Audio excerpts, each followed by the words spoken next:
एक बार एक जंगल के निकट दो राजाओं के बीच घोर युद्ध हुआ। एक जीता, दूसरा हारा। सेनाएं लौट गईं। बस सेना का एक ढोल पीछे रह गया। उस ढोल को बजा बजाकर सेना के साथ गए भाट व चारण रात को वीरता की कहानियां सुनाते थे। युद्ध के बाद एक दिन आंधी आई। आंधी के जोर में वह ढोल लुढ़कता पुढ़कता एक सूखे पेड़ के पास जाकर टिक गया। उस पेड़ की सूखी टहनियां ढोल से इस तरह से सट गई थीं कि तेज हवा चलते ही ढोल पर टकरा जाती थी और धमाधम की आवाज होने लगती। एक सियार उस क्षेत्र में घूमता था।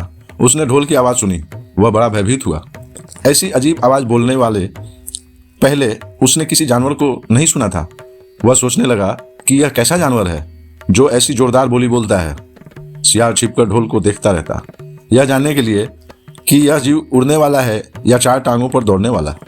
एक दिन सियार झाड़ी के पीछे छुपकर ढोल पर नजर रखे था। तभी पेड़ से नीचे उतरती हुई एक गिलहरी कूदकर ढोल पर उतरी। हल्की सी ढमकी आवाज भी हुई। गिलहरी ढोल पर बैठी दाना कुतरती रही। सियार बड़बड़ाया, ओह, यह तो कोई हिंसक जीव नहीं है, मुझे भी डरना नहीं चाहिए।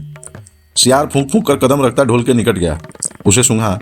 ढोल का उसे न कहीं सिर नजर आया और न पैर। तभी हवा के झोंके से टहनियां ढोल से टकराईं। ढम की आवाज हुई और सियार उछलकर पीछे जा गिरा। अब समझ आया। सियार उठने की कोशिश करता हुआ बोला, यह तो बाहर का खोल है, जीव इस खोल के अंदर है। आवाज बता रही है कि जो कोई जीव इस खोल के भीतर रहता है वह मोटा ताजा होना चाहिए, चर्बी से भरा शरीर, तभी यह ढम ढम की जोरदार बोली बोलता है। अपनी मान में घुसते ही सियार बोला, ओ सियारी, दावत खाने के लिए तैयार हो जा। एक मोटे ताजे शिकार का पता लगा कर आया हूँ। सियारी पूछने लगी, तुम उसे मारकर क्यों नहीं लाए? सियार ने उसे झिड़की दी, क्योंकि मैं तेरी तरह मूर्ख नहीं हूँ। वह एक खोल के भीतर छिपा बैठा है। खोल ऐसा है कि उसमें दो तरफ सूखी चमड़ी के दरवाजे हैं।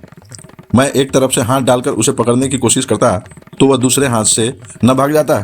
चांद निकलने पर दोनों ढोल की ओर गए। जब वे निकट पहुंच ही रहे थे कि फिर हवा से टहनियां ढोल पर टकराईं और ढमढम की आवाज निकली। सियार सियारी के कान में बोला, सुनी उसकी आवाज? जरा सोच, जिसकी आवाज ऐसी गहरी है वह खुद कितना मोटा ताजा होगा। दोनों ढोल को सीधा कर उसके दोनों तरफ बैठे और लगे दांतों से ढोल के दोनों चमड़ी वाले भाग के किनारे फाड़ने। जैसे ही चमड़ियां कटने लगी, सियार बोला, होशियार रहना, एक साथ हाथ अंदर डालकर शिकार को दबोचना है। दोनों ने हूं की आवाज के साथ हाथ ढोल के भीतर डाले और अंदर टटोलने लगे। अंदर कुछ नहीं था, एक दूसरे के हाथ ही पकड़ में आए। दोनों चिल्लाए, हैं, यहां तो कुछ नहीं है, और वे माथा पीट कर रह गए। सीख, बड़ी बड़ी सेखी मारने वाले लोग भी ढोल की तरह ही अंदर से खोखले होते हैं। अब करटक ने राजा पिंगलक को क्या कहा, यह सुनिए अगले एपिसोड में।